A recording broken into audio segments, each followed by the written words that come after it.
Alright, how you doing? So I just want to show you a real quick technique that is going to help you with a lot of things, but specifically we're putting it into this 12 bar blues idea.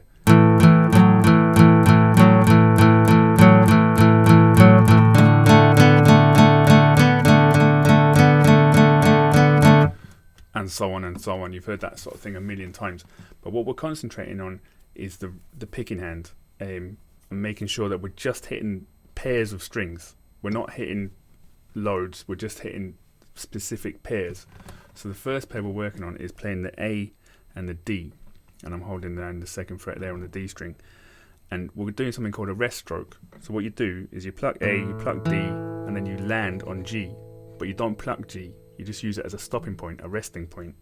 You get that sound, and it's just a downstroke. Okay, don't worry about coming up again, just go down and land on the G, but don't plug the G, that's the secret there. Okay, and there's other ways you can do this. You notice I'm resting my little finger on the guitar there to help control. Some people don't like doing that, some people find it comfy, some people don't, but I'd try it. I'd just put your fingers there to minimize the movement in your hand so you can be accurate with these pairs of strings.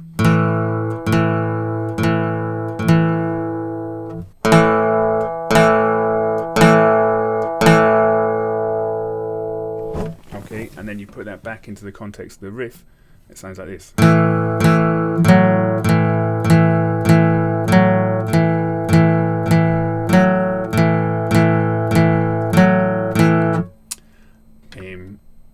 That's it. Go slow. Go very slow in the beginning when you're practicing this, and then when you move around the riff, obviously you play the same sort of thing in different pairs of strings. So what you're doing for the next one example, you're doing D and G, so you're using the B string as the resting point.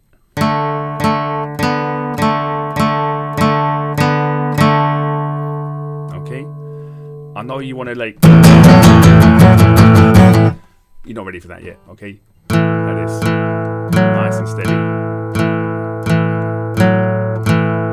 Alright, good luck.